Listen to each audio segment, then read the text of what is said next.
Hello, everybody. Hello.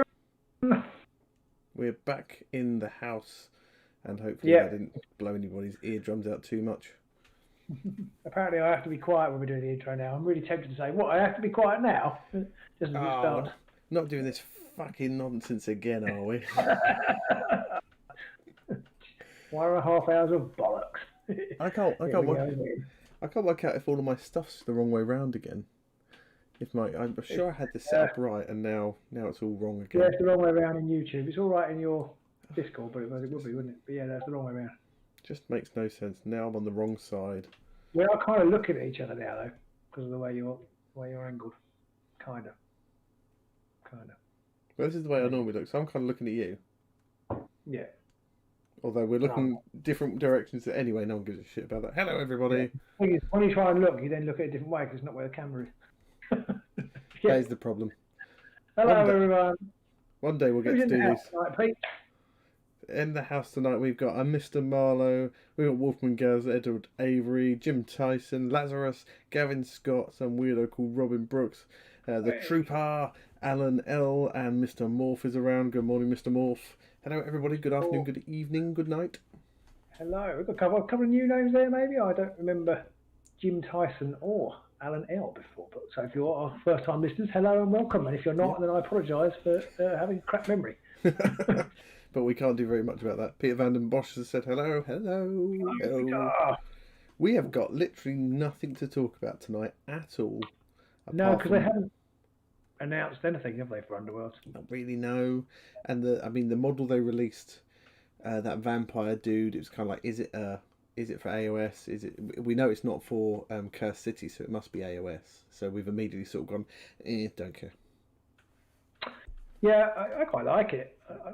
It's very AOS. It's like extreme, I quite like it. I know you're not a fan of the hair. Yeah. I mean, it's rubbing it in, really, isn't it? That's what it is. It is. You it's want just all vampires to be receding. They all need to look like the Nosferatu, like slapheads with the tooth, like something like that, just to make you feel better. Yeah.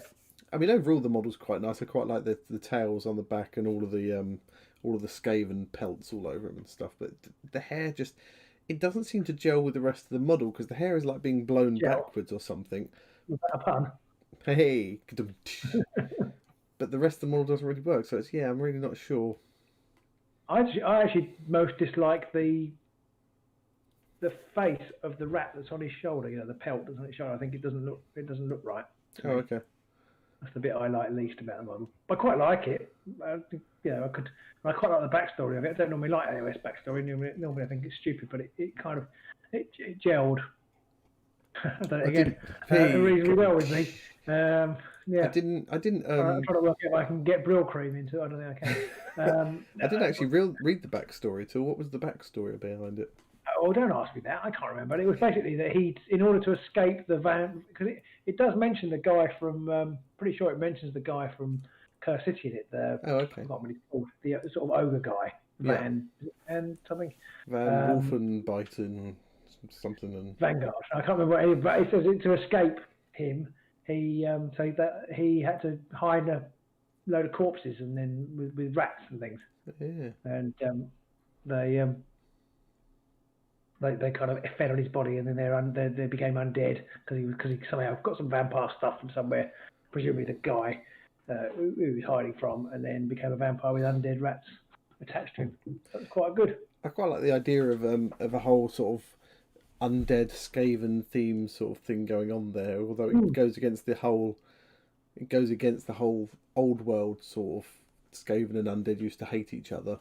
And Nagash and the Council of 13 were always, having to go at each other for various things. So I always quite like that. But I think if you combine Undead and Skaven together, that's like two of my favourite things.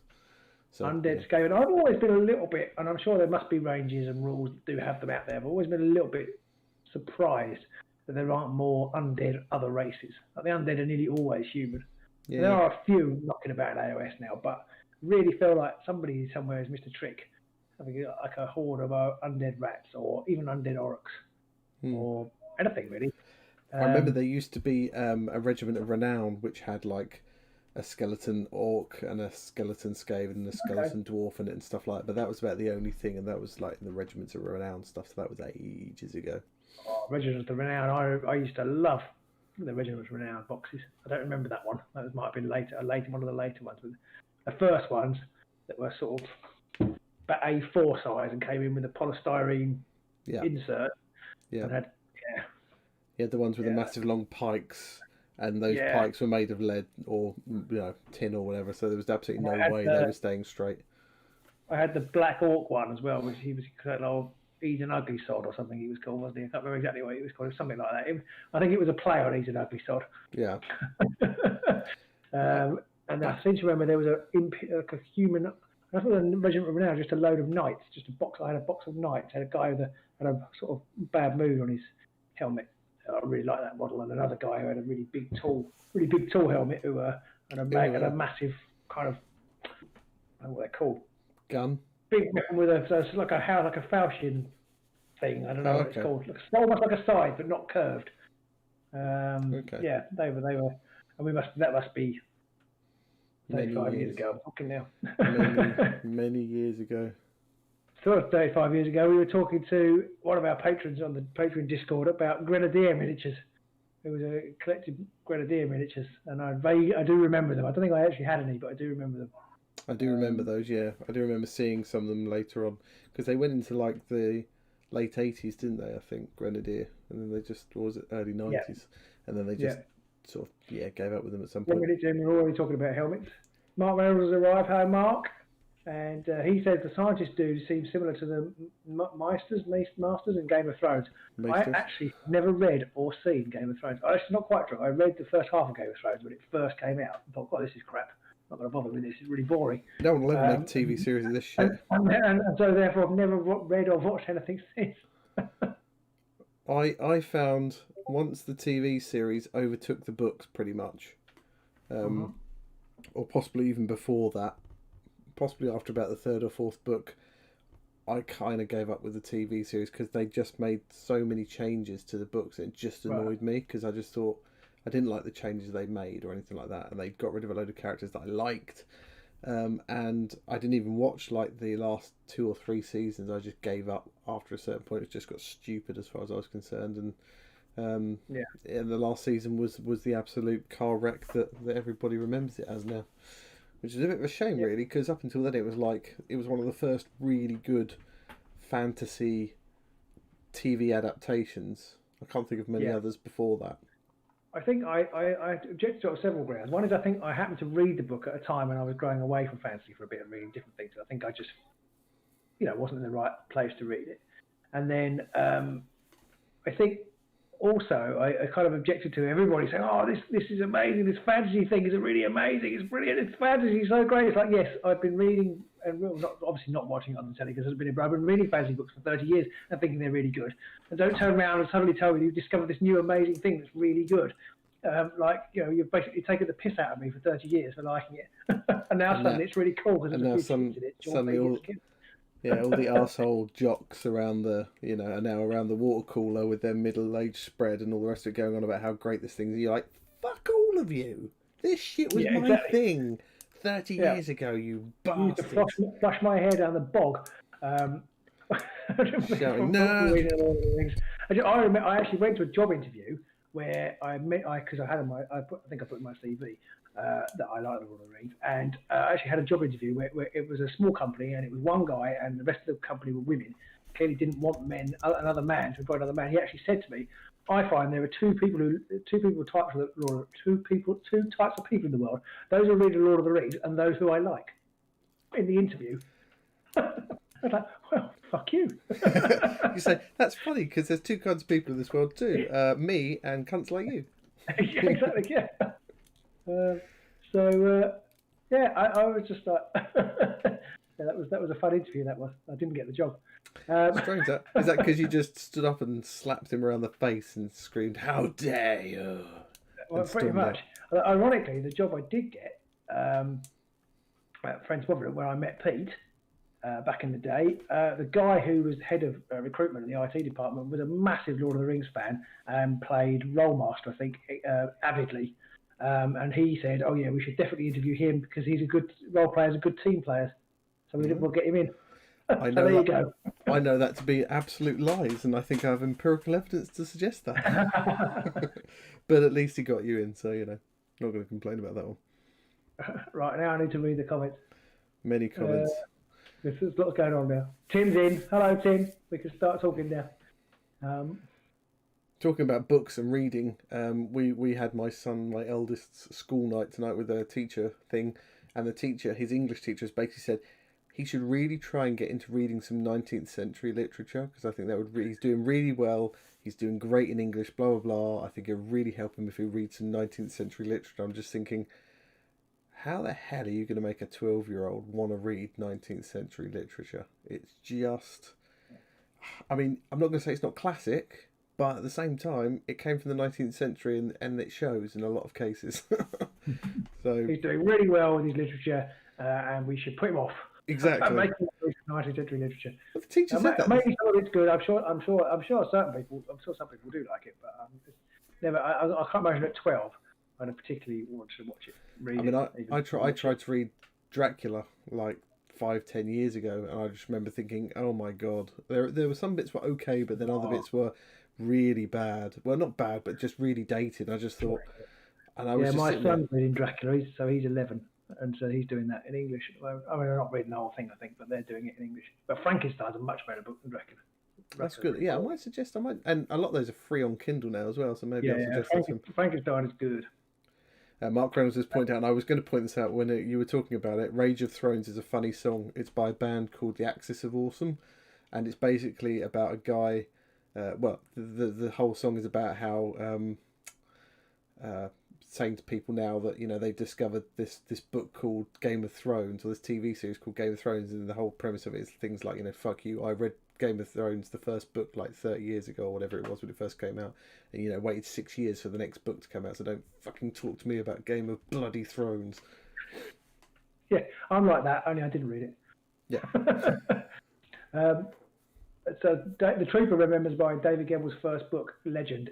Yeah, there are very few. I don't know how well it's aged, but when I bought that book and read that, I just thought, wow, that's amazing. I tore through it and then went down to my local bookstore. Just after my birthday, I think. I got the first one for my birthday, so I had some birthday money to spend. I just bought everything that they have by Gebel. But he died before writing a sequel to the Quest for Lost Heroes, which I'm quite upset about. What a bastard. But he did that on purpose too. 1984, the Trooper says, yeah, but I mean, the teacher was specifically going about 19th century literature, so I don't think 1984 was done in the 19th century. Maybe that's when Legend came out. Might have been about the right time. Watch out, Hammer's about. Oh, yeah. Ooh, so we've got a question here, which is why are the Stormcast Eternal so bad in game? Are we talking about in the Underworlds Online version or the tabletop version, Kerem? I mean, we haven't had a Stormcast warband since what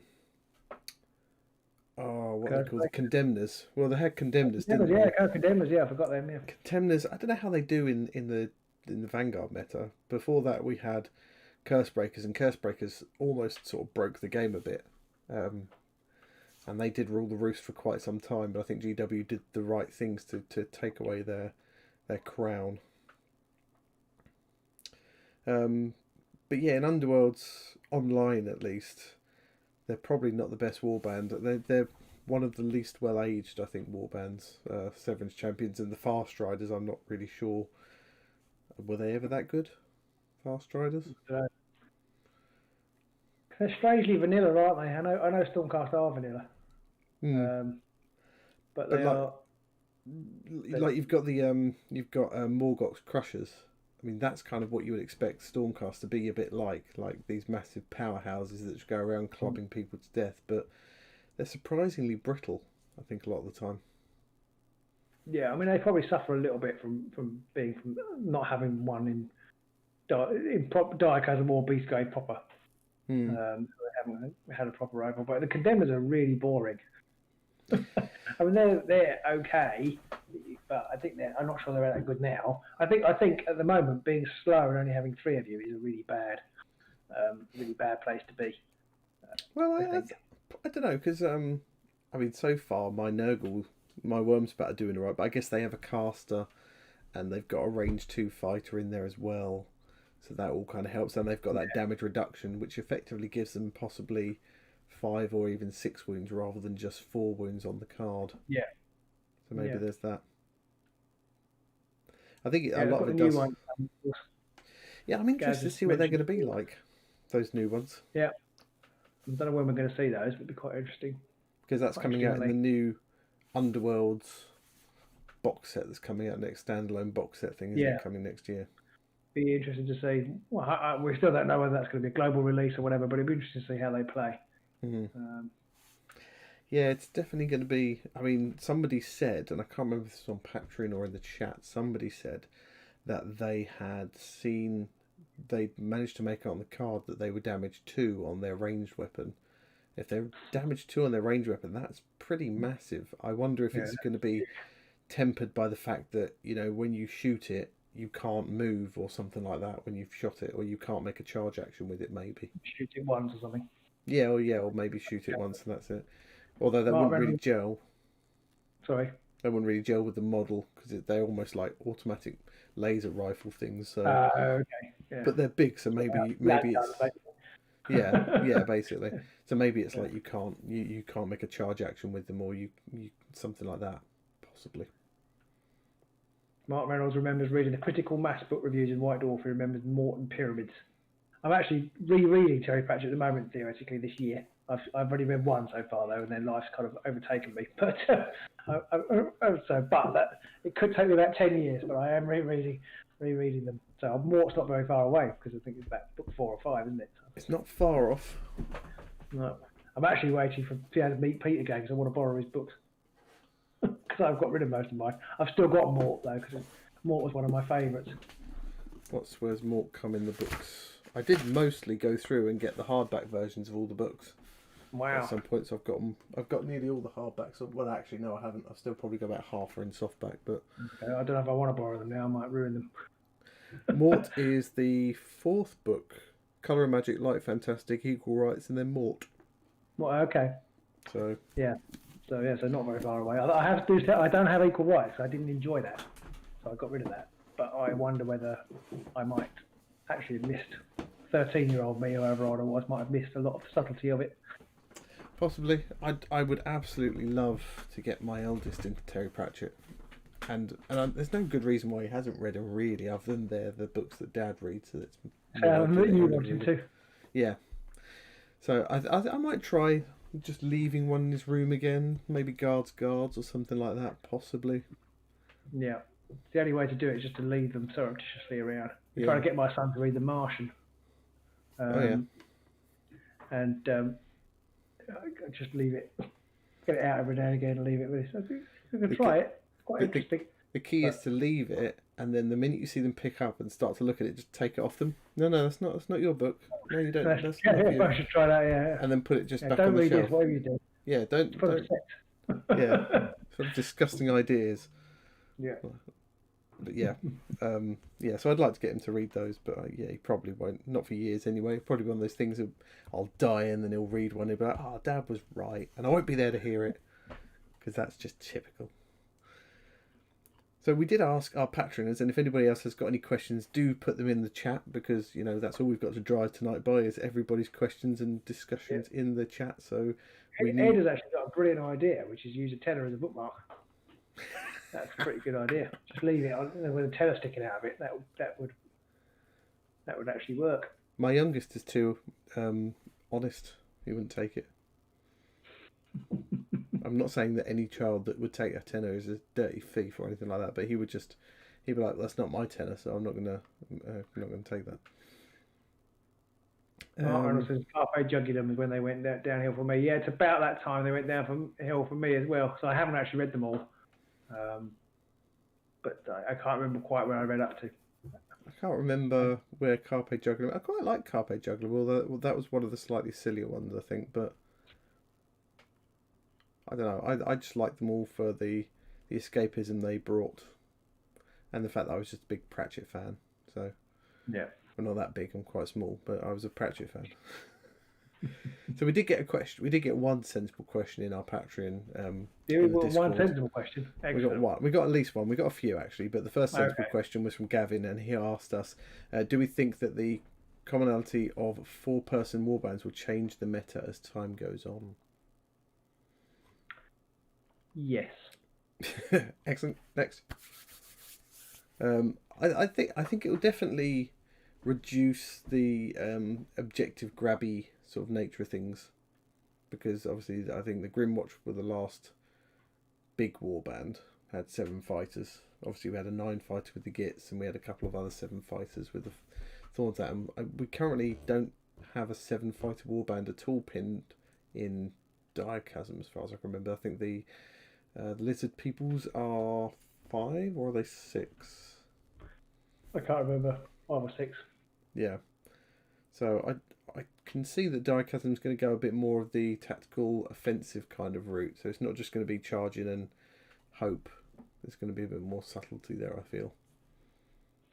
Yeah, I wonder whether you will find that the meta balances out a bit better, in the sense that it's much more likely to swing towards objectives with 7 fighter warbands, because they're much easier to control the objectives. Whereas when you've got 4, maybe 5, you kind of have that where you could throw some objective holding in as well as having some offensive stuff. So you get a bit more of a mix, rather than the pendulum tends to swing one way or the other, I find. So generally it's been offensive, and it's probably in quite an offensive place at the moment, isn't it, with primacy? Yeah.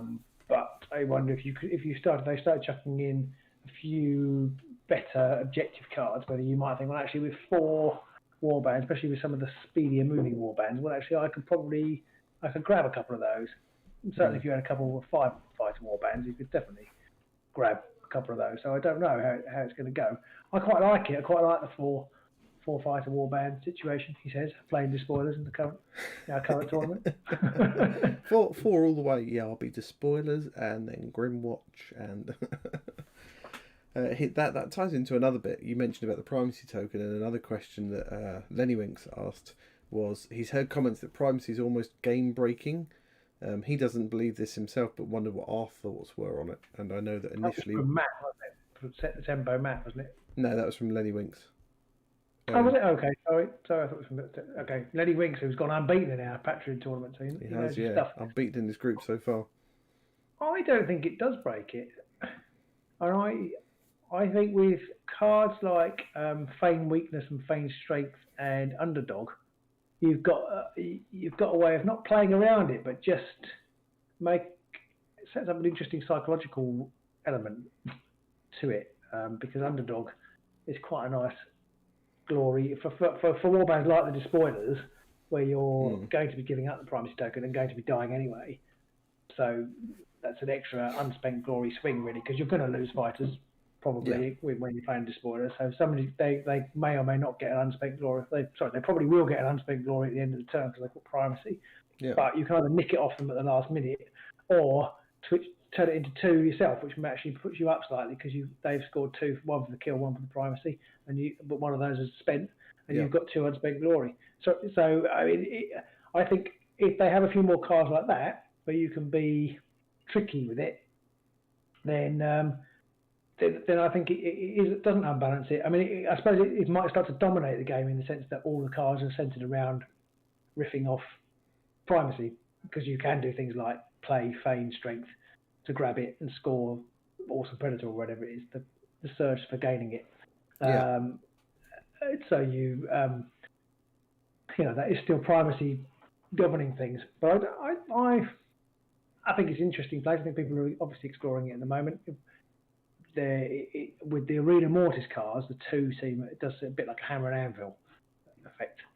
It's kind of heavily smung it round to the aggressive meta.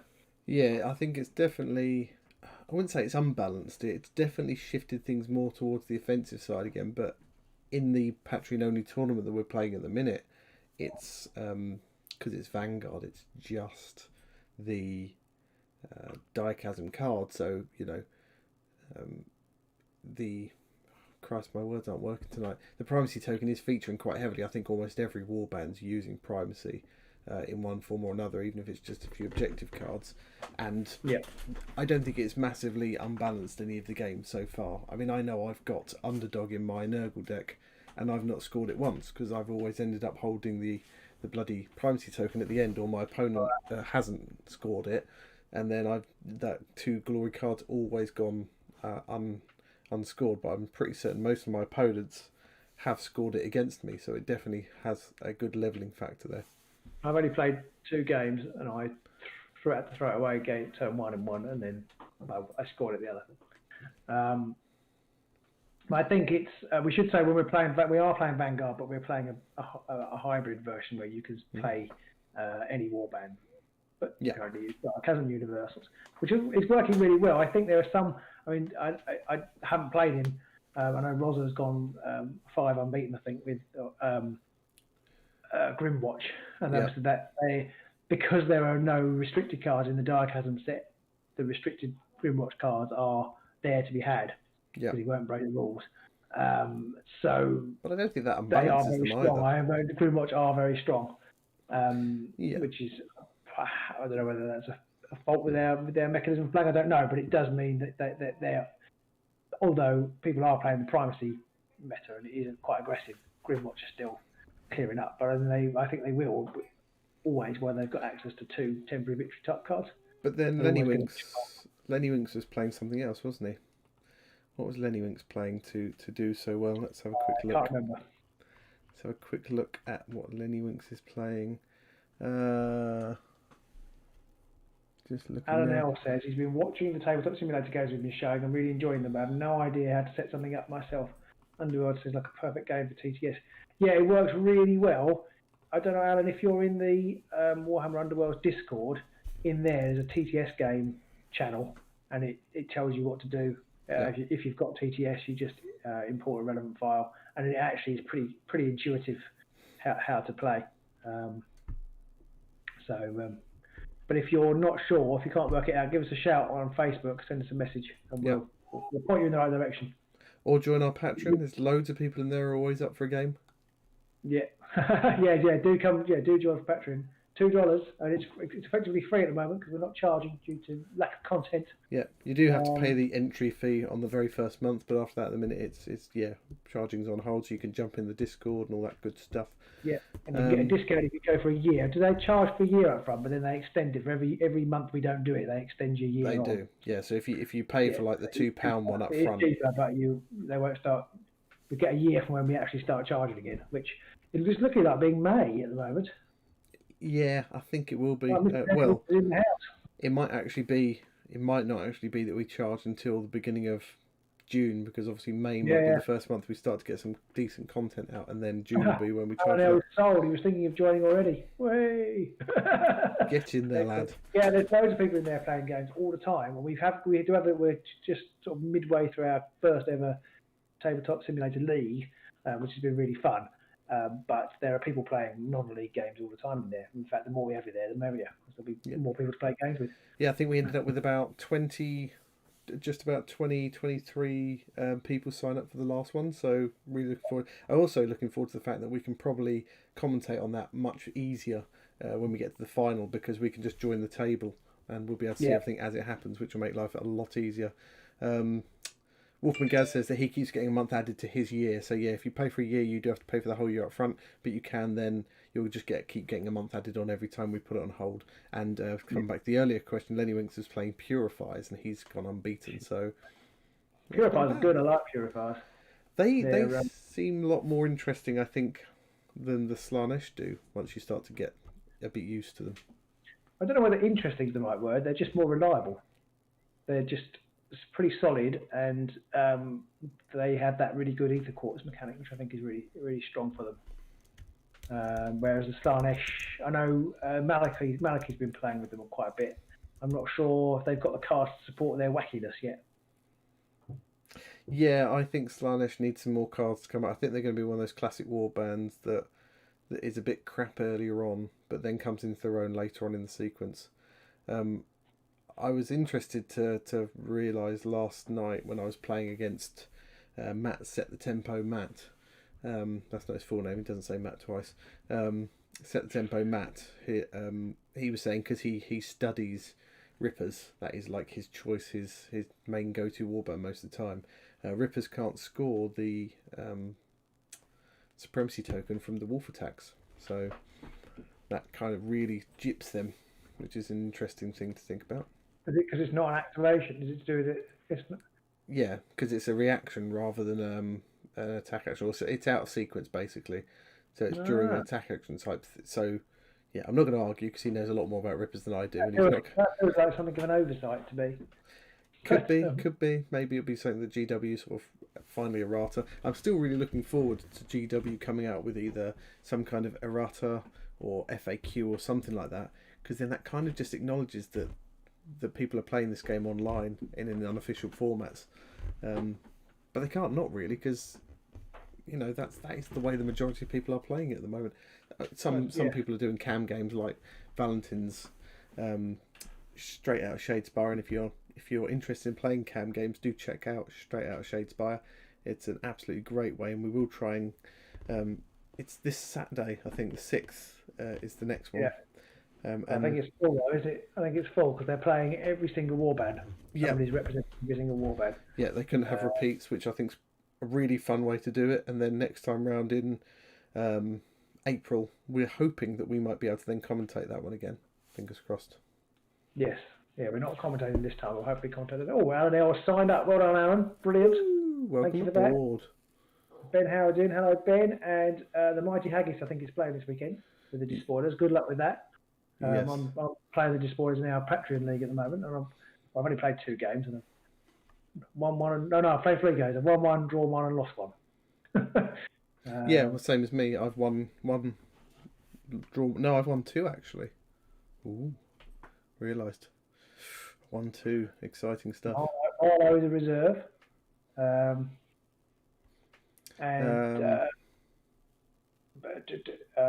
Somebody else said, Snurks can't score primacy either. Mr. says, as there's already a wound token on the attack model, if the wolf attack kills the leader, they'd still get primacy. I mean, I can't remember the reason, and if Matt Set the Tempo is watching this or watching this later on, if he can put the explanation. He did explain it to me, but at the time I was in the middle of the game, so I was in terror mode at the time, just going, I was like, oh, that's lovely, I don't know what I'm doing. So yeah, I'm not 100% sure. Maybe if you kill the leader, then it's okay. But then, if you attack with them and they miss, or you kill one person, surely if the wolf attacks somebody else, like just a lowly skeleton or something like that, does the 2 damage to take it out in one go, wouldn't they get it for that? I'm not 100% sure. I wonder if is it just an attack action? I can't remember the wording, whether it's an activation. I can't, because they're out of the activation, aren't they? Yeah, and that's the bit I can't remember. So I need to go and read that. Need to find the card. Snurk can't score primacy either, because Snurk just knocks people around and kills them. I don't mind that so much because Snurk's horribly overpowered anyway. Sorry, Wolfman. To Alan, who's just signed up, thank you for signing up to Patreon. You're a beautiful man. Don't forget to sign up to Discord as well. You'll get an email with a link and stuff in. Do sign up over there as well, and join in all the craziness.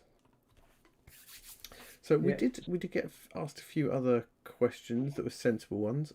Sensible questions. I know. What's the world coming to? Another one from Lenny Winks, which was, do you think that once there are more warbands released for diecast, that Vanguard will be more appealing to player over Championship? He's asking because he's really enjoyed the Vanguard tournament format that we're having, and would like to play it in real life once circumstances allow. Well, there's a question. I think it's a really great format. I don't think it will replace Championship generally, but I think I think you might see small tournaments playing it because it's a good way of getting people in who are new to the game. So anybody trying to grow their scene, especially after this massive enforced break, I think it's a really good idea for them. But I think people will still love Championship. It's interesting though. It really shows that I'm actually trying to write something at the moment about Vanguard.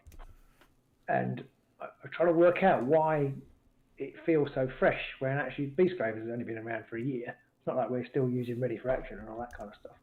But it really does feel like you're playing cards that you've never played before because you've been playing the same old cards for such a long time. It's partly because you've got like the Great Strength and the Supremacy type cards, so we have been playing those for a long time. But I don't know. I'm not sure why Vanguard feels so fresh, but it does. It does. It feels really good. It's interesting, and I think it's a really great way to play the game. I think it's a bit of a shame that it is only for current season warbands as well as and not the older warbands. But I can see why they've done that. Yeah, I think there's reasons. The obvious reasons why they've limited it to current season is that, as you mentioned, Vanguard and playing just with the current cards and stuff really highlights that they've come a long way in their card design and their game design, and it's not quite so easy to see when you've still got previous season cards sort of splashing around, still muddying the waters with maybe potentially overpowered mechanics. One thing I really like about playing the Vanguard version is that it kind of reminds me a bit of Shadespire. Games don't generally score a billion glory.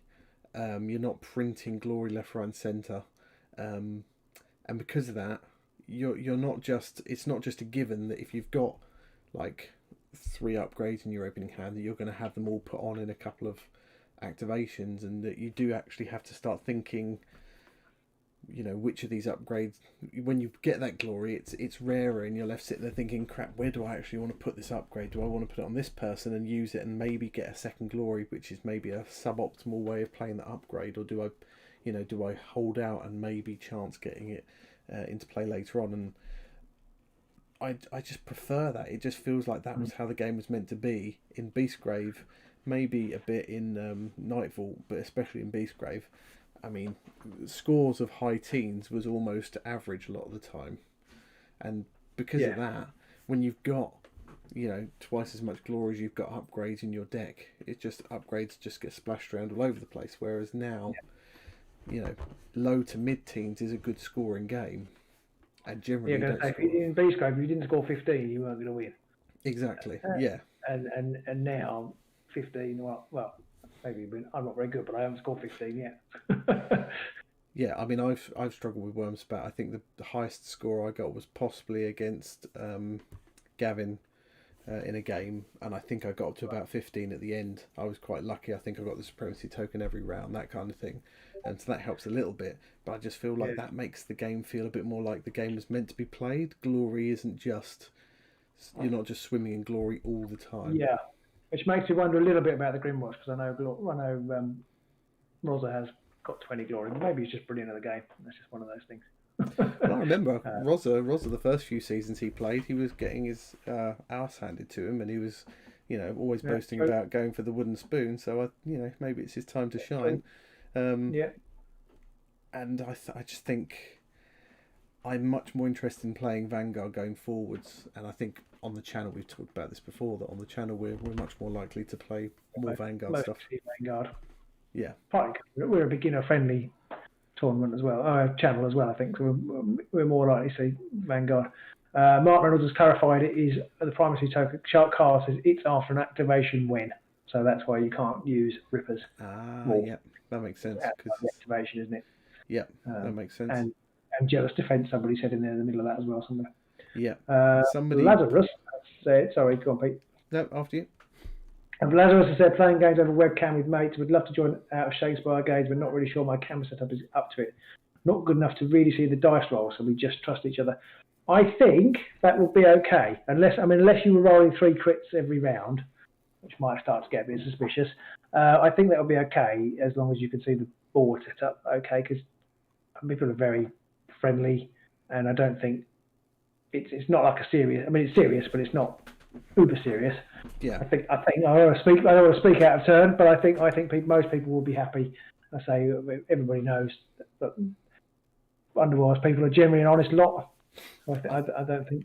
I mean, that's one of the reasons why. Yeah, no, I don't think it'd be a problem, and I think the Straight Out Shadespire thing has always been fairly, I was going to say amateur, but not amateur, but fairly relaxed, and there's not ever been a prize because they always wanted to keep that relaxed atmosphere. It's just for fun. It's just for bragging rights. There's no prize at the end of it that might pressure people into maybe saying, oh no, yeah, I rolled 2 crits when they haven't. And I think because there's none of that pressure and there's none of that sort of drive to get a trophy at the end of it, that does encourage just that desire to just have fun and roll some dice and play some games. Yeah. Jeff says some of the higher seeded players in the league seem to be having a game that is 10 all on average. So maybe the game is about stopping your opponent scoring rather than racking up your own glory, which is an interesting observation. I definitely think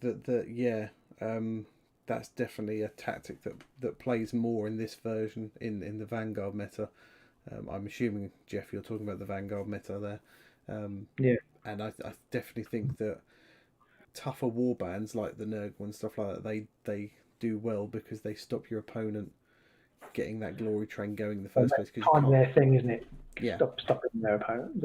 And they're really good with stopping primacy glory because they're so difficult to kill. Exactly, yeah. They're really tough to kill. 2 of yours, amazingly. I think in that game, because that was when I played you and when I played Crit Def Matt, I think both those 2 games I had my first iteration of the deck, and after those games I was like, this isn't working, and I had to rejig my deck, not for the person I was playing next, but just in general, and I've stuck with the same deck since then. One thing I still haven't learned is not to charge onto an objective.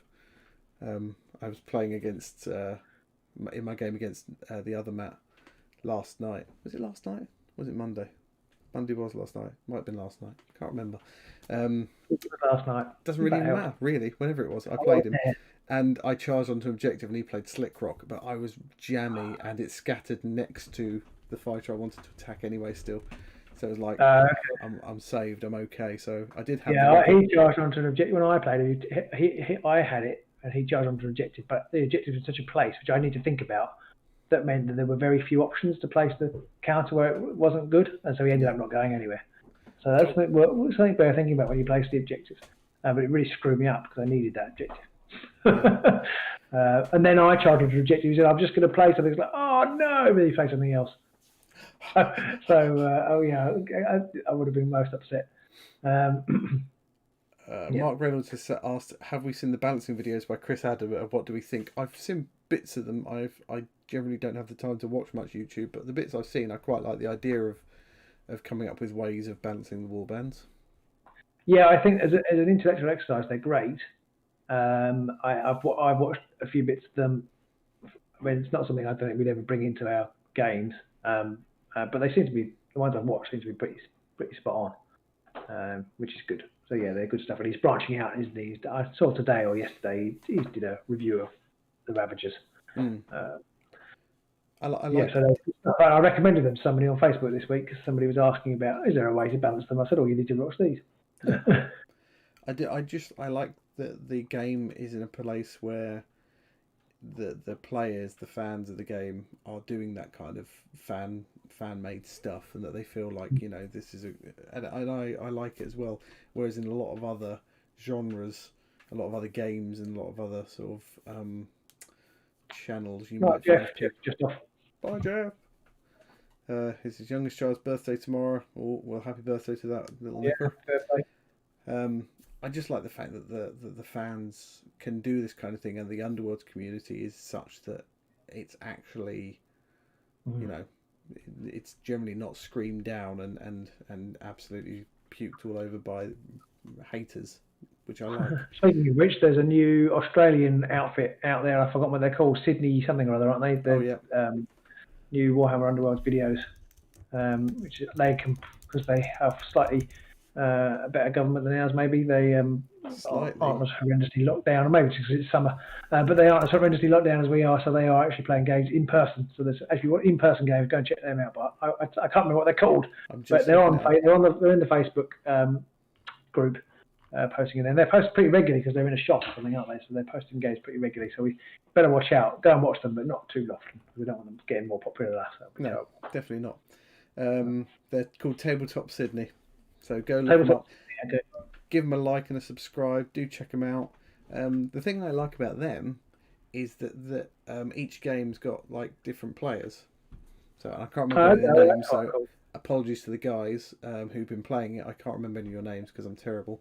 But like you'll have one game will be So like one game will be player A versus B, and the next game will be B versus C, and then you'll have C versus A, and then there'll be a player D playing Arnold versus Bruce, Bruce versus Colin. Exactly, that kind of thing. But the other thing I liked about it is that I don't know if it's intentional, but in the first games I've watched, like player A beat player B, and in the next game player B beat player C, and in the next game player C beat player D. So it's like everybody's getting their chance to shine and does well with one warband and then does terribly. So it's I'm sure none of that's intentional, but it's quite. They've got a few kinks they need to work out, I think. But I think the videos are going to come into a good place. Yeah, and talking of videos that are in a good place, Into the Glory Hole, of course, is doing his road to the Grand Clash, where he's playing different people, mainly different patrons of Age of Sigmar, but he's playing different people as he prepares his deck for this mythical Grand Clash that may or may not happen at some point in the future. There'll be a couple of games coming up because I recorded a couple of mine, one against Gavin, one against Matt yesterday. So I'll be editing those up and getting them out as and when I can as well, in between the games that Robin and I play. There will be, we might be playing Blitzball this week, I think we were saying, Robin. So just a little change of pace, try something a little different. I know in a couple of weeks I won't be able to make a Tuesday or a Thursday. I can't remember when that is exactly. It might be like the 16th, so not next week, but the week after that. But I'm sure that's Tuesday. Yeah, the Tuesday and the Thursday I won't be able to make probably. I've got to fly solo again. Well, you can, or you could just not. Nothing to talk about though at the moment, is there? Well, that's the thing. I can't ask me anything again. ask me something else. Ask me something else, yeah. So yeah, it all depends on what's coming around at that time. Maybe we'll just delay it and do it. Yeah, we'll do the following week or something like that. Solo Robin, maybe I'll just do a Curse City unboxing. Not that I've got one. And yeah, at some point, hopefully come May, June time, we'll be able to meet up again. And by then, the garage will be nice and temperate, so we won't be freezing. Yes. Yeah, we could have multiple guests. We could indeed. Well, I can have multiple guests. I like it, Ed. On Tuesday Night Live without Pete. Interesting idea. We could talk painting again. Get all the painters on. The trooper is off. Bye, trooper. Bye, trooper. Yeah. You've got multiple guests on. If you want to try and work that out. We've arranged to have the tree cut down, Pete, which is going to be the first step towards getting the studio in the back garden. No, I don't think people know about this. I don't think people on the channel even think that that's a thing. It's a thing that might happen. We might be getting an office in the back garden. We can then come out of the garage and have an actual warmth in the winter. Actually not. First things first is to cut down an enormous conifer, and that's get that conifer out there.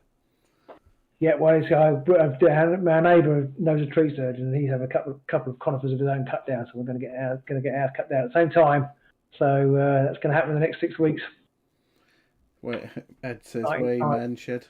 I mean, exactly. all sheds, man sheds. But nerd shed, he clarifies nerd shed. Yeah, it would be more nerd shed. Nerd shed. I'm guessing your wife would be like, I'm not going out there. I don't care if you make an office. I'm not going out there. You can go out there. Basically, yeah. She wouldn't. She won't go out there. But that's fine, because they want her to. And it'll actually have internet. What's first, the conifer or the fringe? Well, that's a good question. It'll be interesting to see.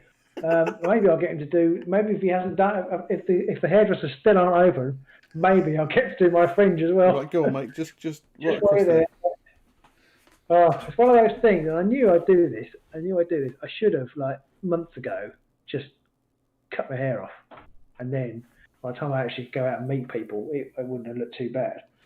Now it's just ridiculous. But I don't want to cut it now because it will just look awful when we can actually go out and meet people.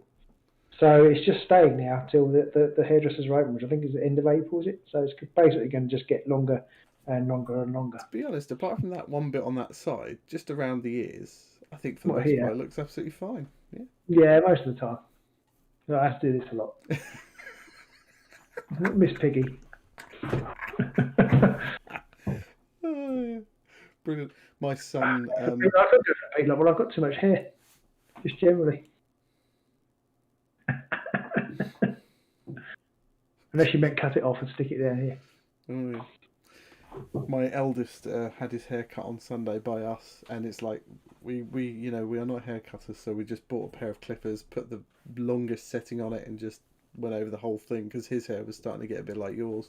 So now he's got like his hair's the same length all over, and his hair is just flat against his head, so it kind of looks a little bit like the bowl cut from Dumb and Dumber. It's a bit like that.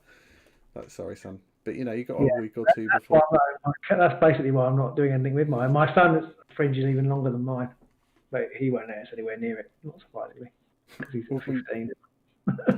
Wolfman Gaz says Robin's going for the emo look. He'll be dyeing it black soon. Well, you don't even need to go anywhere near your hair with dye, you bastard. Not that I'm bitter. No. I mean, how much more are you older than me? It's not fair. That's what it is. That's what it is. It's not fair. Yeah, I'm 7 years older than you. But both my granddad and my dad had almost. No, he did have some, but didn't have very much grey hair. My granddad was the same. They both had all their hair when they died. So in a box. Good news for me. Yes, in a box. By the bed. on dolls. It's a bit freaky. Yeah. Oh dear. See, my dad's got a big head of hair. He's got like he used to have the whole sort of, he was the old school sort of teddy boy quiff sort of look that he used to have going on. I ain't got any of that. Fucking none for me. Okay. Bastard. Took it all with him. Well, he's not dead, but he didn't give me any. What other questions have we got? We did get some more questions. We did. We got the African and European swallow question, which we always get. Which we're not answering. It's obviously African. I'm just trying to find the relevant questions in amongst all the irrelevant questions. Here's a good one. Considering it was Ask Me Anything, we didn't get any questions from Mr. Marlowe. We didn't. No, I'm quite disappointed by that. Actually, going to have to be writing a letter of complaint. His Patrick fee because he's not earning our keep. Matt did ask us, what has been the most disappointing game you've played? I assume he doesn't mean we like my wife. Naked Twister. Would not recommend. The most disappointing Underworlds game. When it says game, I assume he means Underworlds, but define disappointing. I reckon I could say what I think one of Pete's most disappointing games was. I mean, he could probably say what he thought one of my most disappointing game was.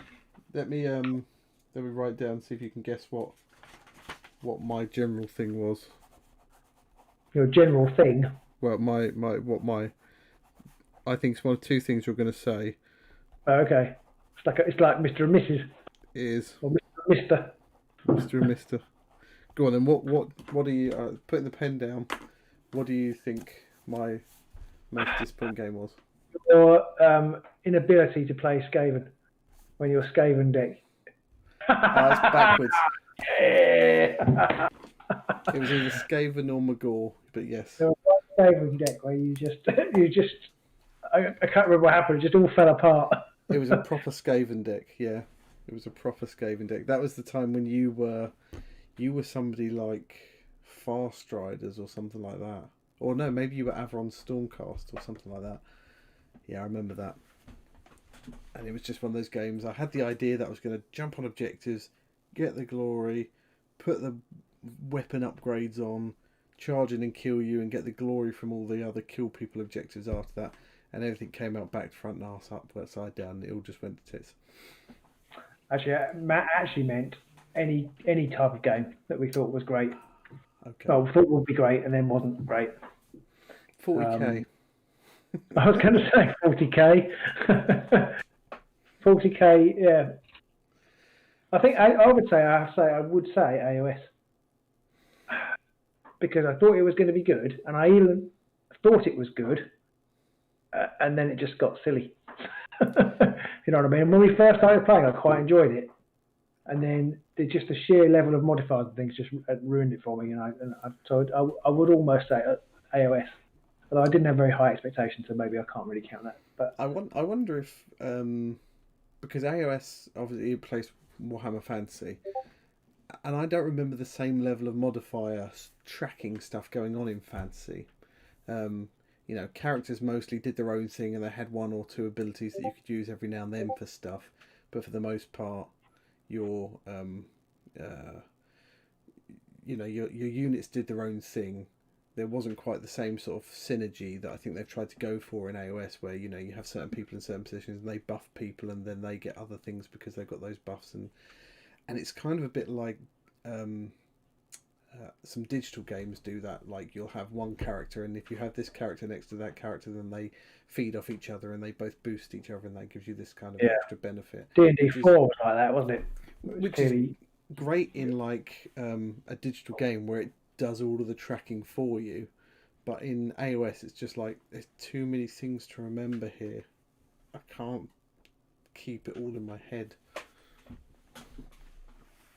Lazarus says his most disappointing game was Steelhearts versus Moloch, and he needed killing Moloch. Killing Moloch would have won in the game, and he 5 dice attack from Steelheart with rerolls and all miss. Yeah, I remember that. My 10 dice attack with Grundon. Yeah, and I think you rolled 1 or 2 successes in total. I rolled 1 success, 10 dice, 1 success, and he rolled a crit. And then Simon rolled 1 dice or 2 dice and got a crit. It might have been 2 defense dice, but yeah, he rolled a crit. Yeah. Yeah, that was definitely. I think. Yeah, 5 dice attacks are a trap. They never work. Yes, the probability goes off a cliff when you get 5 dice. It's like the level of understanding or the amount you actually know versus what you think you know. So it goes up, then there's that sudden drop when you realise how much you don't actually know at all. It's a bit like with dice. It's like more and more probability than no probability. Yeah. Ed says the Warhammer Champions card game is disappointing. Yeah, I found that too. It was really boring to play. It made no sense. I was ashamed because I was really looking forward to it. I thought it was going to be good. I thought it would be brilliant on the channel. It would be really fun, but I found it bewildering and boring at the same time. Yeah, that was a really weird one. It was like it had all the makings of being something that could be fairly quick and easy to play and pick up and easy to work out, and it just turned into this really random thing of none of this makes sense. And then it became I don't think I realised just how much it was going to be like a random booster pack at the start. And right. I hate booster packs. Yeah. With a yeah, I don't think I realised quite how essential that was going to be to getting. It's like any of these games, I suppose. If you want to play them casually, it's all right. But then you want to, even if you don't want to play competitively, you want to build your collection. You want to get some interesting cards to play them, even if they're not necessarily better. But then you end up with 15 of the same Eagle attack or something, and it's really tedious. Or even worse, you buy a pack hoping for some Stormcast, and then you get a load of Orcs and Chaos and Undead, and you get none of the cards you actually want in there. So also true. So I'm going to answer that question one more time, Matt. I played. I did the game of the year for Geek Dad on. I mean, it was really good. We did it on TTS and things online. I obviously can't normally play with them because they all live in America. But one of the games that they had on the shortlist, because it had been the games that got on the shortlist of the people, the sort of tabletop Geek Dad recommended games that we can award them, and then they have a shortlist, and then we picked the top 3. It was a Back to the Future cooperative game where you have to try and get. I can't remember the name of his parents, but get Marty's parents back together so the family don't get erased from the photo. George. And Lorraine. It might be Lorraine. Anyway, and I thought it'd be really good, really thematically interesting, but it was really boring. Boo. Really boring. I think it may partly because the other 3 knew how to play and I didn't. So, or at least 2 of them knew how to play and I didn't, and I ended up being the dog, which is a bit of a flaw anyway. I was the dog and I drove the DeLorean, but that's all I got to do. So it wasn't. It was actually vital. My input won the game, but it was just really boring. So I was really disappointed with that game. So there you go, Matt. I hope we've answered that question fully. I'm trying to think if there's any other games that I've played and we've just sort of gone through it and then at the end gone, well, that was a bit shit. Aside from games where one of us has a deck built that we think is going to be great, and then it actually turns to a lump of turd on the tabletop. I can't think of many other games that we've tried. Kill Team, I think Kill Team really didn't do it for me. We started to play that, and it was meant to be this great sort of lightweight coffee table affair, and it just turned into a frigging dice rolling nightmare. Yeah, we are quite fussy. I think we have a very small willies. No, we have very small overlap. That's because of our small willies. It's very small threshold on what we like, and then we have small overlaps on what we like. I think we both quite like potentially different things, maybe. Although we both like Underworlds, which is good. But yeah, I think there's definite. Oh God. I could extend it. I'm not even going to say that. I'm not even going to say that. I realise how that's going to sound if it comes out my mouth. I'm not even going to say that. But yeah, so I think I certainly am quite fussy, and so it's quite hard to find games I really enjoy. Keyforge. Yes, Keyforge. Let's just point out. It's another one. Keyforge we didn't gel with. Kill Team we didn't do anything with K. We didn't gel with. Kill Team didn't gel with. Warcry I didn't gel with. So yeah, we're clearly a Blood Bowl I don't like. So I've probably just stopped playing games really. I actually like co-op games. I like working together. I suppose that's because that's why I like role playing. I like working together to do something. The problem with co-op games, sometimes the mechanics are a bit lacking. But I was actually talking to Ed about this behind the scenes today. I'm not sure people want to watch co-op games being played. I don't know whether it's because there's no. I think really interesting to see. There's no toing and throwing. No. And probably you'll win, which is a shame because I love playing Marvel Champions, but barely anybody watched that game. I think the problem with those kind of games is because generally the bad guy is just an AI written that's going to be quite a basic process. It's always going to be you do things, then they do that, and then you do whatever you want to do, and then they do the same sort of thing again. It's a bit. It doesn't have the model aspect, so it doesn't have that visual element. So I think it's just because they're not quite as tactical. They're fun games, but they're not possibly quite as tactical to play as as maybe even Underworlds is I think more tactical. The thing for me I find is I have a much reduced tolerance for faffing in games these days. So things like Underworlds is great because you just get your board out and your opponent gets bored out and you put them together and there's your tabletop and you're ready to play almost. You just got to put some tokens down for objectives and stuff. But even the deck building element of Underworlds comes very close to turning me off to the game because it's still quite a faff until you do something like Vanguard where you have a much smaller range of cards. It's much quicker to go through at the minute, especially with just 3 warbands worth. But we've got some other games on the card to play at some point once we can meet up again because we've got God Tier. Yep. And we've got, I can't remember the mechanic one, the with the big robot walker things. I'm a bit worried about Battletech. I think it might be a bit weighty for me. But yeah, we've got Battletech to play. Yeah, so there's things like that to try. I like God Tier, or I like the look of God Tier because it's hex based, and that's a big draw for me now. Is hex based games because it gives you a limited area. No faffing around with measuring tapes and stuff like that. And for the same reason, I keep looking at that hyper super global mega brawl thing. I can't remember what that's called. Super Fantasy Brawl. That's the one. Well, I am meant to be being sent a copy of that, but it hasn't arrived. So we'll have to wait and see. But I think there were some Brexit issues and things. But we'll wait and see. And that attracts me again for the whole, you pick 3 fighters, they already have some cards. You don't have to pick them. You just shuffle those cards up. You have a mixed objective pool that you're both trying to win from. It just feels much lightweight. It's getting that balance, though, between being lightweight and quick to pick up and start playing versus 0 tactical depth for me. Yeah. Betrayal at Calth. Mark Reynolds said was solid. I actually quite like the look of that, but it was at the time when I couldn't justify the expense when it came out. Have you guys played Blood Bowl? I have the same problem. We just want a game to play quickly with no faffing. Yeah, we played Blood Bowl. Pete's played a lot more than I have. I just don't like it. It's too long and boring for me. But Blitzball is really fun. Yeah. That's a game. Matt somewhere in there asked, what about the inverse, Blitzball? I have to say, I was expecting it to be shit as well. But I really enjoyed it. And I've actually enjoyed the games we played subsequently, since the first one even more. Because we got the rules slightly wrong the first time we played. Yeah. And it's just really fun. And what I like about it is it is quite throwaway, so you don't have to worry too much about it. But I suppose the ultimate game, Matt, that was much better than I expected to be was Warhammer Underworlds. Absolutely had no. Well, I thought it was going to be okay, but I had no real expectations for how great a game it would be. Or that it would make us what we are today. Yeah.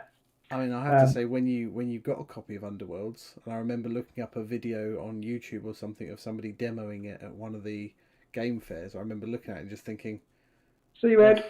Bye, Ed. I remember thinking, I didn't think bye, Ed, because we didn't know Ed at the time. I remember thinking, okay, we'll have a go, but it looks a bit shit to me. We'll play it and then we'll go back to AOS or whatever. And then we did that, and I think because we were lucky that we got in there with some videos early on and nobody else covered it at all, and certainly didn't spend the same amount of time on it as we did, that we built up that following, and it became worthwhile us doing. Yeah, definitely. I say worthwhile. Worthwhile is a very strong word. It was fun for us to do, and so we didn't mind doing it. Very enjoyable. It's very worthwhile. Yeah, it depends on how you're defining worthwhile. I mean, we certainly won't make our money back on the channel anytime soon. Oh, I see what you mean. Sorry, but that's not this. More to life than money. That's true. That is very true. It was the first video that Matt saw, he said. Other games that I've enjoyed picking up, I remember playing Seven Wonders for the first time. I don't know if you've ever played that, Pete. Seven Wonders is a cracking game. I think I played that with you and Dave and Stu and that at Dave's house once. That's a really good game. I remember winning. I think I might have won the first game I played of that. Not a clue how. But I won. And then we were like, should we play another game? I was like, yeah, I love this game. And I got smashed in the second game. And like, oh, I don't know how to play this game. But yeah, that's a good game. But that's a bit more of an involved affair, I felt, that one.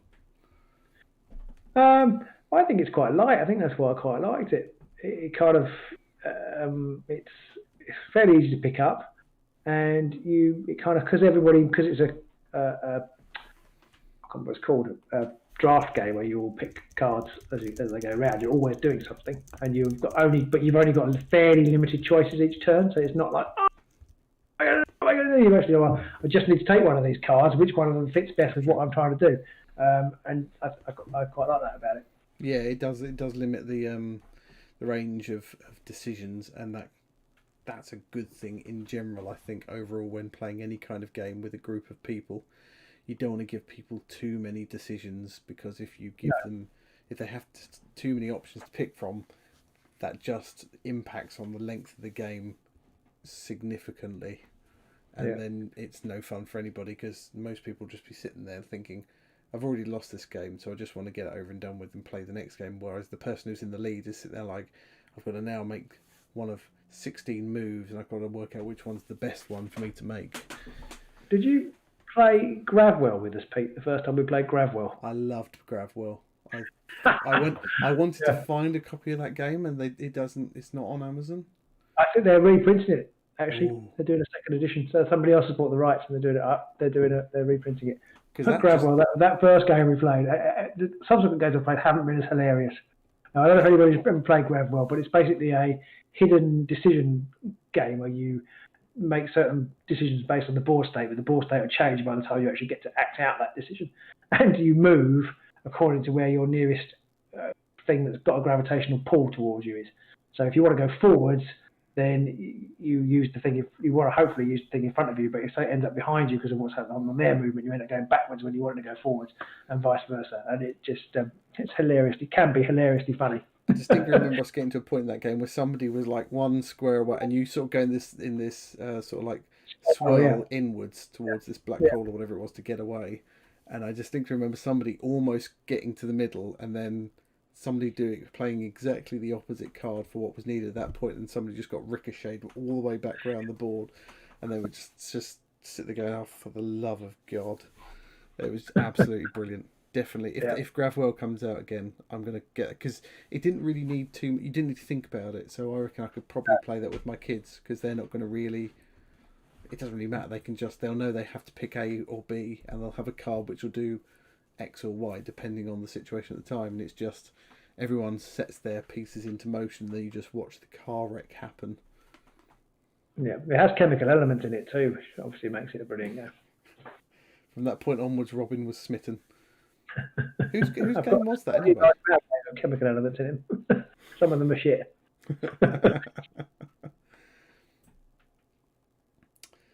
So I've got any questions, Pete. We've still got 15 minutes to kill. somebody did ask us how we felt about the new standalone version of the game for Underworlds coming out.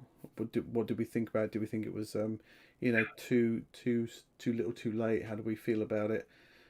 I mean, I think anything that brings more people in is a good thing. Anything that brings more idiots to come and watch our channel is a good thing. Because how to play videos, people might come and watch them. So I think it's a good thing. I think more versions of the game probably can only really be a good thing. As long as you don't have to necessarily buy them all. But I think I think it's good. The only thing that annoys me about it, I'm all for it in general, almost entirely all for it, but the only thing that annoys me about it is how they keep doing these, and it's not actually related to this specifically, but how they keep doing these Barnes & Noble only releases that are just in America or Germany. It pisses me right off. Yeah, that will be, if it is region specific, then I will be against it. Yeah. Because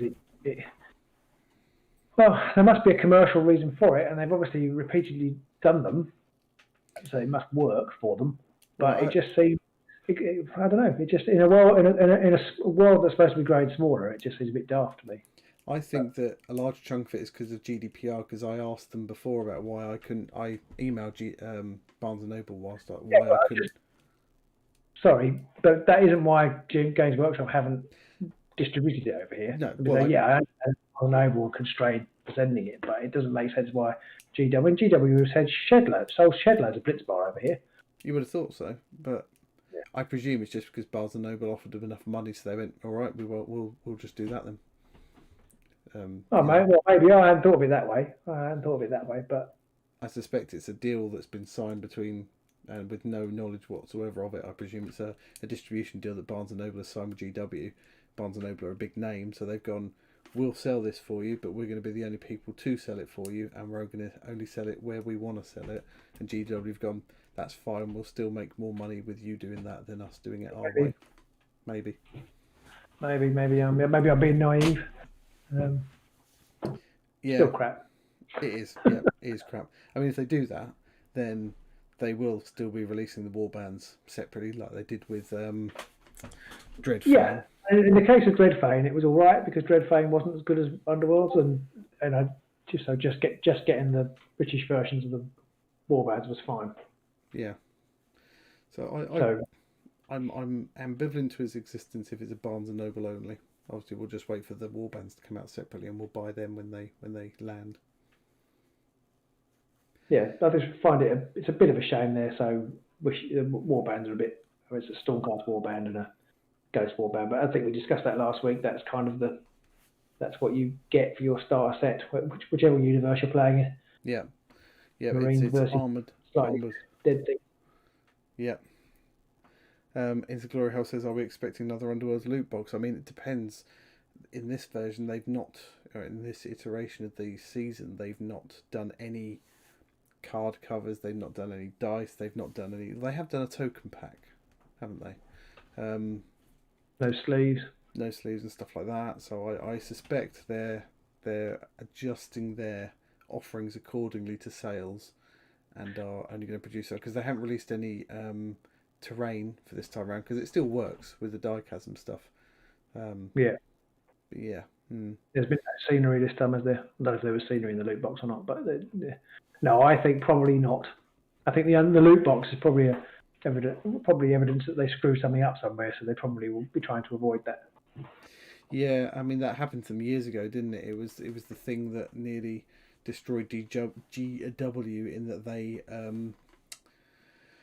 they produced too much of certain box sets of things that didn't sell well, and they ended up with warehouses full of crap they couldn't get rid of, which is why they do a lot more limited runs of stuff now, because they know they'll then sell out of everything they produce, and then if they want to, they can produce more of it and sell that again. But yeah, I've got a house that's full of crap I can't get rid of. It might take me under. John Grant asks, how convinced are we to buy Cursed City? Quite convinced, I'd say. Sorry? Quite convinced, wouldn't you say? I'm about 75-25. I'd say. I love the miniatures. I want to fit it into our schedule of recording, but as commented, I'm not sure co-op games do so well, although miniature-based games, workshop co-op games might. I think we missed the spaceship for Blackstone Fortress. We were too late when we started doing it, but for John, it's a lot of models he won't paint, he says. But I think I'm worried that the mechanics of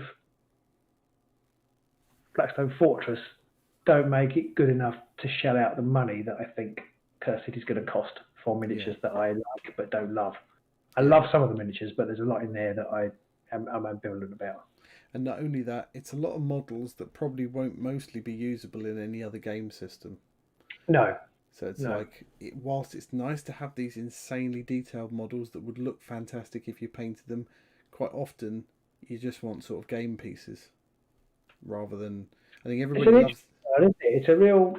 Because people go mad for miniatures. Yeah, look at Bardsung and stuff like that. It's masses and masses of models, fantastic looking setting, but actually, would you just be happy with some sort of much more basic, unpainted versions of things to use to represent stuff instead?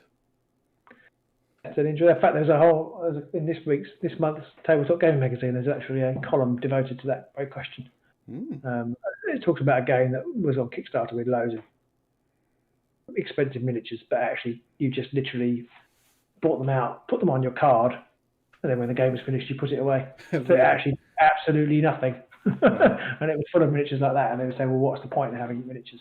I mean, we went for almost 20 years playing role-playing with almost no models whatsoever. Yeah. So quite often the bad guys became different coloured dice. John says he likes the Crisis Protocol miniatures because they're detailed but not over the top. Yeah, I've been painting the Ravages, and they are very nice to paint, but they're much harder than the Crisis Protocol miniatures, in theory anyway. Although I've ballsed up my Captain Marvel, but that's the point. Nothing worse than ballsing up your Captain Marvel. I mean, I want to see how the Crisis Protocol game...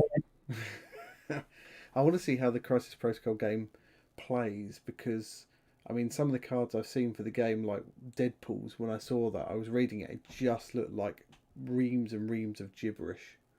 Just looked like nonsense. But maybe that's because I'm used to most of the gibberish and nonsense being in a rule book rather than being there in front of you on the card. So maybe for Crisis Protocol, because it's on the card in front of you, the game's easier to play because it's like those data sheets for AOS and stuff. It's all there. You don't need to keep referring back to a rule book or memorising multiple pages of rules. So maybe it's just as easy to play. But I would really like Crisis Protocol to be a fun, easy to play, fairly quick game. We can meet again. I'll have enough models for us to, even if we don't have like a full roster, just to have enough to play a couple of games with, just to see if we like it. I've been painting. Matt says that the TTS mod is fixed. I mean, maybe we'll have to try a TTS game of it and see how it works to start with. But I guess you need a copy of the game. But you have a copy of the game, don't you, Robin? I do, yes. I do. Okay, well maybe we'll have to try that at some point then. Yeah. Just try it. Mark Reynolds says he wasn't mad on Blackstone, but has homebrew rules for Silver Tower and Hammerhole. But uses Underworld combat. I'm actually slightly surprised they haven't tried to push the Underworld's combat into different arenas, because I think it's very, very slick and much easier to understand than other games combat that they do. I think that's a really good call doing that. Yeah, I'm surprised that they haven't done more with that. I'd rather see. The only other thing they could do really would be to introduce different sided dice like they've done in Blackstone Fortress for it. So, having D8s which maybe have a slightly better chance of rolling hammers or something like that on, or something of that ilk. But it's an interesting idea. Yeah. But John's offered us his miniatures for Marvel Crisis Protocol, which is amazing because they're brilliantly painted. Check out John Grant on Instagram. Go and see his awesome Daredevil, if nothing else. But yeah, he's loads of really great figures on there. But yeah, that would be amazing to play with those, although we'd have to keep mine well back. So there's no comparison. It's just Spider-Man crying in a corner. Oh, my costume's shit compared with yours. I'm Spider-Man. Spider-Man. Your colours grow so brightly. One thing I'm definitely looking forward to, though, when lockdown finishes, is getting some other people in to play some games as well. For us to get back in to play some games, definitely, because Underworlds just isn't the same unless it's on an actual physical table. I mean, I've never tried the cam game version. I haven't got the space to be able to do the cam game version, and maybe that does help scratch the itch a bit. But TTS it's just not the same thing, and I'm really looking forward to getting back across the table on that one and playing some Underworlds, but also getting some other people onto the channel, because we do have multiple people sort of in and around the area that we might be able to get on to play the Underworlds or maybe Crisis Protocol or other things. So just getting that mix of gaming in would be great. Definitely, be great. I mean, that's one of the draws of Curse City actually, is that we could get a couple of local people and play. 4 of us would be really nice to do that. I think. I really think enjoy them. Yeah, because I mean, one of our most popular videos had Not Stew on it. There was 3 of us. Yeah. And I do think doing something like that, getting maybe 4 people in. I think 4's probably your limit. Any more and it's going to get too chatty and there's going to be too much going on to make a good video out of. But yeah, definitely. I'd like to do more RPGs, not on the channel. That's just a general thing. I'd like to do more RPGs, but there isn't the time. That's the biggest killer, is finding the time. And hopefully once the schools go back and there's less panic in the day with kids at school and all that kind of stuff. School go back next week. So yes, I should be. The kick gouge is a bit of a state. I should be clearing that out. Maybe trying to record some Marvel Champions. Maybe trying to record some Journeys in Middle Earth. But then they've still got to find the time to cut it and edit it and all that kind of stuff. But at least there'll be some fresh, physical, if you excuse the expression, content on the channel. I've still got to warm up a bit. I've got Nesh, having been indoors all day, all winter. It's cold out in that garage. Yeah, I'll bet. I mean, that's one good thing about lockdowns. It stopped us freezing our asses off. But out there in like -5 or God knows what. Actually, I will say to Stu, actually, we've been quite lucky. It's been quite a cold winter, hasn't it? So we've been quite lucky that we haven't had to try and sit out there in the freezing cold. My heating bill, where we've been running the heaters, certainly would have gone through the roof. Yeah. The factory money would have been gone on. Have we been charging anybody? We've basically just gone on heating the garage. And us and on operations to remove our frostbitten fingers. Right. Any more questions on the Ask the Anything? We've got 4 minutes left. Yeah. So if anybody wants to ask anything at all, sensible questions preferably, but at this stage we'll take anything. Right now we're desperate. One thing I definitely like to do is when we get people on the channel to play games, is they can bring their models in and we can show them off and do a little showing off. Well, that would be great. That is because we've got a bit of wasteland at the back here, so I'm hoping John will bring all of his, and then we'll bury him in the wasteland, and then we'll just keep. That's what I'm hoping for. Sorry, John. Last week I threatened to break into your house, and this week I threatened to kill you. So I probably, if I were you, I'd stay away. John's just like, I'm cancelling this fucking Patreon membership and getting the fuck out of here. These guys are crazy. I am crazy, yeah. It's only because I want his figures because they're so nice. Of course we but can. He had to lend them to us, so I suppose that's probably fair enough. And hopefully we can get. I mean, Matt and Loz. Maybe they'll come back. One of our only guests we've ever had on the show, Matt and Loz, along with Simon. He just tries to be nice, and I just keep threatening to do horrible things to him. I'm sorry, John. Would you like to borrow some more? Very important question, which he did ask on the Discord. I remember now. How many jumpers do I own, and how old is my oldest jumper? I don't know how many jumpers I own, but probably 10, 15. I really don't know. Thing is with jumpers, you just kind of You get a new one, you put it on top of the old one, and then Yeah. the old one's the light of day. My oldest jumper, I actually chucked one out last year because it was 20 something years old, and finally got a hole in it. So I did treat them to chips. That's a very good point. Yes, you potentially could get chips if you come and play in the garage. Fish chips on the agents, literally on the agents, lying on the table. So I think yeah, there you go. I don't know how many. I don't know, Andrew. I'm sorry. Quite a lot of jumpers. Many. I do like a jumper. And the thing is, when you get as old and inactive as me, they don't wear out. And people buy you new ones, and they just stack up in the cupboard. It's only if something eats them in the cupboard that you get rid of them. I'm still imagining the whole thing of John is just saying, "Would you like to borrow me models?" And Robin's just going, "I'm going to fucking kill you and bury you. I'm going to take your models." But you can borrow them as long as you like. No. John's like, you can borrow them for weeks if you like. I'm going to fucking murder you. I'm going to come around your house. I'm going to break in. That's just what I'm like. John's just sitting there going, I'm just offering you to borrow my models. I don't mind. Garage, or maybe at some point into a more office-like environment. Getting people on the show, treating them to chips. Use the jumpers doing something like the garage. Well, we won't need to. At some point. No, maybe. Good idea. Wear them all. Just wear them all around. I think you meant to actually insulate the garage. Like hang on the walls. I know what you meant, but I could just wear them all. No, well, like Joey, when he wears all of Chandler's clothes. I could just wear them all. Yeah. Well, I think we've hit the bottom of the barrel now. Yeah, I have lost weight, so I could probably get quite a lot of them on. The Mighty Haggis is off. Goodbye, Mighty Haggis. Yeah, I think it's a good time to go. I think we might go too. I think we've hit that. We've hit that stage.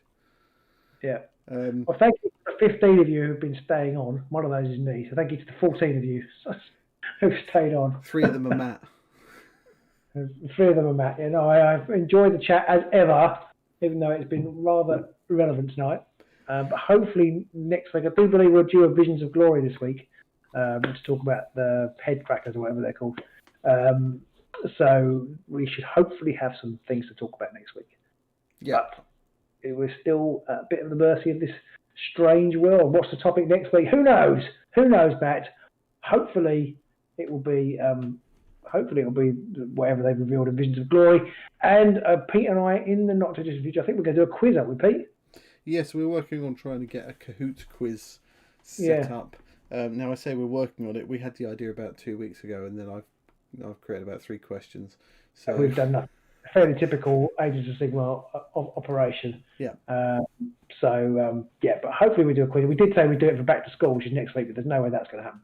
I don't maybe expect them to come next time there'll be a quiz. Oh, yeah. Andrew's going to get proper questions. Maybe we can have a Marlow special next weekend. Yeah. So if you got any questions, we'll have an Underworlds themed quiz. We'll probably try and do that. Well, I've got more viewers now. We're closing down. We'll go for that. I think maybe 2 or 3 weeks.